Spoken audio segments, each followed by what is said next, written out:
நீங்கள் பார்த்துக் கொண்டிருப்பது உங்கள் விஜய். உங்கள் பையனோ பொண்ணோ அரச பரசலாக காதல விழுதுல நீங்களே கவனிச்சிட்டீங்க, யாரையோ ஒரு பையனையோ ஒரு பொண்ணையோ லவ் பண்ணுறாங்க அப்படின்னு. அப்போ நீங்கள் என்ன பண்ணுவீங்க? மைக் கொடுங்க. காதலிக்கிறாங்க தெரிஞ்சதுன்னா பெற்றோரை இழந்துடணும் அப்படின்னு சொல்ல வேண்டியதுதான். பெற்றோரை இழந்துட வேண்டாம், என்ன விட்டு நீ காதலிக்கிறியா போயிட்டு அவ்வளோதான், என்ன விட்டுடு அப்படின்னு சொல்லிடுவேன். பக்கத்தில் என்னென்ன பிரச்சனைகள் வருங்கிறது, ஃபினான்ஷியல் செக்யூரிட்டி, கல்ச்சுரல் சேஞ்சப் நிறையா இருக்குது. ஒரு காதல் திரும்பினா ஒரு நம்ம பழக்க வழக்கம் எல்லாமே மாறும். அந்த மாதிரி அதெல்லாம் எடுத்து அவங்ககிட்ட சொல்லி புரிய வைக்கிறது. ஓகே, ஒரு பிரெயின் வாஷ் பண்ண ட்ரை பண்ணுவீங்க? பிரெயின் வாஷ் கிடையாது, என்ன பிரச்சனை வரும், உன்னால் முடியுமாமா அதெல்லாம். இப்போ நான் வந்து சைவம், அந்த மாதிரி நிறையா பிரச்சனை இருக்குது. கல்ச்சர் நம்ம என்ன ஃபாலோ பண்ணுறோம், ஓகே, அது போகிற இடத்துல அதே மாதிரி இருந்தால் பரவாயில்ல, அது வேறு மாதிரி இருந்தால் அதெல்லாம் உன்னால் அட்ஜஸ்ட் பண்ணிக்க முடியாது. நீங்கள் வசதியாக இருந்துட்ட இப்போ போகிற இடத்துல அதெல்லாம் எதிர்பார்க்க முடியாது. அந்த மாதிரி என்னென்ன பிரச்சனை வருங்கிற சொல்லி புரிய வைக்கிறோம் அவங்ககிட்ட. அதாவது இதனுடைய சாதக பாதகங்களை சொல்லி கன்வின்ஸ் பண்ண பார்ப்பீங்க. ஆமாம். Okay, yes. நான் கண்டிப்பா ஒத்துக்க மாட்டேன். ஒத்துக்க மாட்டேன். அதுதான் எவ்வளவு எடுத்து அவங்க எவ்வளவு சொன்னாலும் நான் ஒத்துக்க மாட்டேன். ஒத்துக்கவே மாட்டேன். அதான் இல்ல அது மீறி இல்ல முடியாது. அம்மா வேணும் அப்பா வேணும்னா நோ அப்படிதான் சொல்லுவேன் சார். ஓகே, அதுதான் என்னோட ஒபினியன். ஓகே, ஒன்னு இருந்தா நான் சொல்ற பொண்ணு கட்டு, இல்லனா இங்க இருக்காது. ஆமா, எஸ். நான் என்னால நேரடியா பேச முடியலன்னா எங்க உறவினர் எங்க மச்சாங்கிட்டே ஓகே, உங்க மச்சான வச்சு பேச வைப்பீங்க. எஸ் எஸ், அதான் நிச்சயமா முயற்சி. ஒவ்வொருத்தருடைய மனநிலை என்னன்னு சோ நீங்க அத பத்தி பேச கூட முடியாது அவர்ட்ட. ஆமா, நீங்க சொல்ற மாதிரி மச்சான வச்சுனா உங்க மனைவியுடைய தம்பி, அவர் மாமாவை வச்சு பேச வைப்பீங்க. அண்ணன் தம்பி. ஓகே ஓகே, ஒத்துக்க மாட்டேன். ஒத்துக்க மாட்டீங்க. ஓகே, பேசலாம இல்ல, ஒத்துக்க முடியாது. ஒத்துக்க முடியாது. எஸ். உறவுகள் எல்லாம் நில குலைஞ்சிரும் சொல்லிடுவேன் சார், முடிஞ்சு போச்சு. அப்பனா என்னுடைய உறவு, ஆமா, என்னுடைய உறவுகள் கூட நில குலைஞ்சு போயிரும் அப்படின்னு சொல்லிடுவேன் சார். சின்ன எமோஷனல் பிளாக்மெயில் பண்ணுவீங்க. எஸ், ஆமா சார். சார், முதல்ல இந்த செய்தியை கேள்விப்பட்டோன்னே எனக்கு கொஞ்சம் வருத்தமாக இருக்கும். இதை வந்து நான் முதல்ல வந்து இதை அசஸ் பண்ணுவேங்க. இது உண்மையாக பொய்யான்னு முதல்ல நான் ஒரு ட்ரேஸ் அவுட் பண்ணி கண்டுபிடிச்சிட்டு அதுக்கப்புறம் சப்போஸ் உண்மையாக இருந்தால் அந்த பொண்ணு என் டாக்டர் வந்து யார் சொன்னால் கேட்பாளோ, ஃப்ரெண்ட்ஸோ அல்லது ரிலேட்டிவ்ஸோ அவங்களுக்கு தெரிஞ்ச சொன்னதை கேட்கறதுக்கு அவங்ககிட்ட சொல்லி சொல்றதுக்கு ஸ்டெப்ஸ் தான் ஃபர்ஸ்ட் எடுக்க முடியும். அகைன் எடுத்த உடனே இந்த வேர்டை யூஸ் பண்ண முடியாது. அதுக்கப்புறம் கொஞ்சம் யோசிச்சு என்ன பண்ணணும் அப்போ டிசைட் பண்ண முடியும். ஃபர்ஸ்ட் ஸ்டெப் இதான் பண்ணுவோம் சார். சோ ஃபர்ஸ்ட் வெரிஃபை பண்றது, அப்புறம் அவங்க யார் சொன்னா கேட்பாங்களோ அவங்க மூலமா அந்த நியூஸை வந்து ஒரு லைட்டா சொல்ல வைப்போம். எஸ், புரியுது. எஸ், தென் அதை அவுட் ரைட்டாக ரிஜெக்ட் பண்ணிடுறது. ஃபியூச்சரில் எங்கள் சப்போர்ட் எதுவும் இல்லைன்னு ஓப்பனாக சொல்லிட வேண்டியது. ஓகே, அவுட் ரைட்டாக ரிஜெக்ட் பண்ணிடுறது. அவுட் ரைட்டாக ரிஜெக்டட் தான். ஓகே, ஃபர்ஸ்ட் வந்து காதல் வந்து நல்லா தான் இருக்கும். போக போக போக எவ்வளோ பிரச்சனை வருதோ அது யாரும் வந்து கூட வந்து சால்வ் பண்ண மாட்டாங்க. எந்த பிரச்சனை வந்தாலும் ஓகே பார்த்து பண்ணி வச்சா எந்த பிரச்சனை ஆனாலும். நான் கேட்கறது காதல் பிரச்சனையை பற்றி கேட்கலங்க. உங்க வீட்டில் அப்படி ஒன்று நடந்தா என்ன பண்ணுவீங்கன்னு தான் கேட்குறேன். அதுதான் இருக்கிற பொசிஷன். நிறைய பேர் பிரச்சனையை காட்டுவேன் முதல்ல. அதாவது காதல் திருமணத்தால பிரச்சனைகளை சந்திக்கிறவங்க முதல்ல இதை பாரு. ஓகே, கன்வின்ஸ் ஆகல. இதுக்கு அப்புறம் தான் நான் ஏதாவது ஓகே, கன்வின்ஸ் ஆகல. இப்ப பையன் கன்வின்ஸ் ஆகல முடியும். அதுவும் ஆரம்பத்திலே தெரிஞ்சதுன்னா அவங்களுக்கு முடிஞ்ச அளவுக்கு நம்மளே பார்த்து மேரேஜ் வேற பண்ணி வச்சிடணும். ஆமா, தெரியாது. இதுதான் நீங்க சொல்ல வந்த பதில்.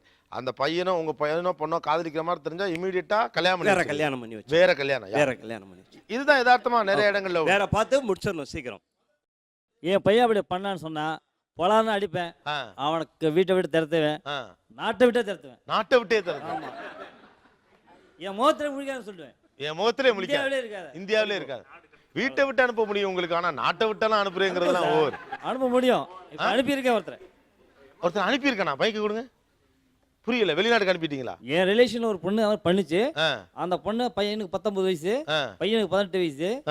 அது அந்த பையனுடைய ஸ்டேட்டஸ்ல வந்து எதுவுமே கிடையாது. அவன்கிட்ட கூலி வேலை செஞ்சா பழைக்கணும். ஓகே, சரி, அவர் வெளிநாட்டுக்கு அனுப்பிட்டுவீங்களா? உடனே அந்த பொண்ணு போலீஸை கம்ப்ளைண்ட் பண்ணி அந்த பொண்ணுக்கு 18 வயசு, 19 வயசு ஆகுது. சரி, மைனருங்கிறதுனால அந்த பொண்ணை எங்கே வச்சா திரும்பவும் டார்ச்சர் பண்ண ஆரம்பிச்சான். அந்த பொண்ணை திருமணம் வரணும் வெளிநாட்டுக்கு அனுப்பிட்டேன். எந்த நாட்டுக்கு அனுப்பியிருக்கீங்க? சிங்கப்பூருக்கு அனுப்பிட்டீங்க. சேஃப்டிக்காண்டி. இனிமேல் அவனை பார்க்கக்கூடாது, நீ வேற இடத்துல கல்யாணம் பண்ணிக்கணும். ஆக்சுவலாக இது எதுக்கு அவங்கள கேட்டேன்னா, கொஞ்சம் முன்னால் வரைக்கும் ஒரு 15 வருஷத்துக்கு முன்னால் வரைக்கும் இது ப்ராக்டிஸாக நிறைய இடங்களில் உண்டு. குறிப்பாக ஆண் பசங்களை அனுப்புவாங்க. ஒரு வேலைகளை எடுத்து கொடுத்து துபாய், சிங்கப்பூர், மலேசியாவுக்கு அனுப்பிடுவாங்க. அவன் அங்கே போன பிறகு வேலையில் கான்சன்ட்ரேட் பண்ணுவோம், அப்படியே மறந்துடுவான் அப்படின்னு நினச்சிட்டு நல்லா சம்பாரிச்சிட்டு வந்து அதே பிள்ளையை கட்டுவான். அதுவும் நடக்கும். இல்லை சொல்கிறேங்க, ஜோக்கு சொல்ல, ரெண்டுமே பாசிபிலிட்டிஸ் இருக்குங்கிறது சொல்கிறேன். என் பொண்ணோ என் பையனோ 100% காதல் செய்ய மாட்டாங்க சார். சரி, ஏன்னா நானும் என் மனைவியும் காதல் திருமணம் செஞ்சவங்க. 24 வருஷமா எங்களோடய கூட இருந்து எங்களுடைய சுக துக்கங்கள் அக்கனையும் பார்க்குறாங்க, எல்லா பிரச்சனையும் பார்த்துக்கிட்டு இருக்காங்க. அதனால 100% அந்த மாதிரி செய்யவே மாட்டாங்க.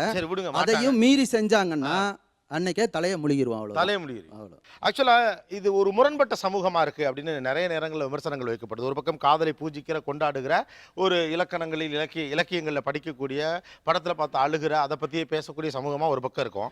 ஆனால் இன்னொரு பக்கம் காதலை பற்றி பேசினாலே உதப்பண்டா அப்படின்னு சொல்லக்கூடிய வீட்டுக்குள்ளே பேசினா உதப்பேன் அப்படிங்கிற மாதிரியான ஒரு சமூகமாக இருக்கும். நம்ம தமிழ் மக்கள், நம்ம தமிழ் சமூகம், தமிழ் குடும்பம் இந்த காதல் என்கிற விஷயத்தில் போடுகிற இரட்டை வேடம் என்ன நீங்கள் பார்க்குறீங்க? சின்ன வயசுல நம்மள வந்து போய் நல்லது படிச்சு நல்லபடியா இருங்கன்னு சொல்றாங்க. ஃபர்ஸ்ட் நம்ம போய் படிக்கிறதே சாதிகள் இல்லையடி பாப்பா, சாதி இரண்டொழிய வேறு இல்லைதான். ஆனா பின்னாடி இந்த ஜாதியை வச்சே இதை எதுக்குறப்ப ரொம்ப கஷ்டமா இருக்கு. இன்னொன்று சூர்யா, ஜோதிகா, அப்புறம் அஜித், ஷாலினிங்கிற பேச்சு வரப்ப அதை ரொம்ப ஸ்லாகிச்சு ரசிச்சு ரசிச்சு பேசுறாங்க வீட்டுக்குள்ள. அதே நம்ம வீட்டுக்குள்ள ஒன்று உண்மையா நடக்கிறப்ப அவங்களால வந்து அவங்களோட ரியாக்ஷனே அது வந்து ஏத்துக்க முடிய மாட்டேங்குது. Okay, yes. வேற என்ன முரண்பாடுகள்? இந்த காதல் திருமணன்றது பக்கத்து வீட்டில் நடக்கும்போது இதை சம்மதிக்கிறவங்க கூட என்ன பண்ணுறாங்கன்னா கேலியாக பேசுவாங்க. அந்த பொண்ணு பாருங்க ஓடி போயிடுச்சு, இல்லை அவங்க காதலுக்கு திருமணம் பண்ணிக்கிட்டாங்க அப்படின்னு.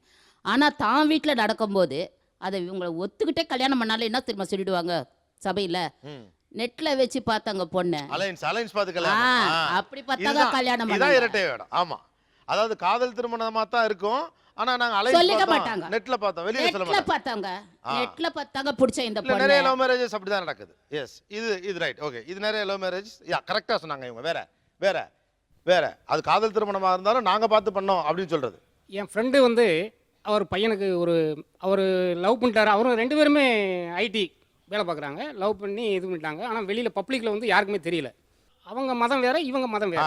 அந்த மதத்துக்காக கடைசியாக என்ன பண்ணாருன்னா, அந்த பையனை ஒன்றுமே பண்ண முடியாத பட்சத்தில் அந்த மதத்திலேருந்து நம்ம மதத்துக்கு மாற்றி கொண்டு வந்ததுக்கப்புறம் நேரடியாகவே இன்விடேஷன் அடித்து கல்யாண மண்டபம் பிடிச்சி ஜாம் நடத்தினார். இது வேற மதம் இல்லை, இந்த எங்க மதத்திலே தான் பொண்ணு எடுத்துக்கோன்னு காட்டுற மாதிரி. ஆமாம், இது பப்ளிக்ல வந்து இவங்க 2 ஒரே மதம் மேரேஜ் அப்படிங்கிற மாதிரியே பண்ணி போயிட்டாங்க. இதை உங்க பாயிண்ட் ஆஃப் வியூல இருந்து கேட்குறேன்னா, இது நீங்க ஆதரிக்கிறீங்களா தப்புன்னு நினைக்கிறீங்களா?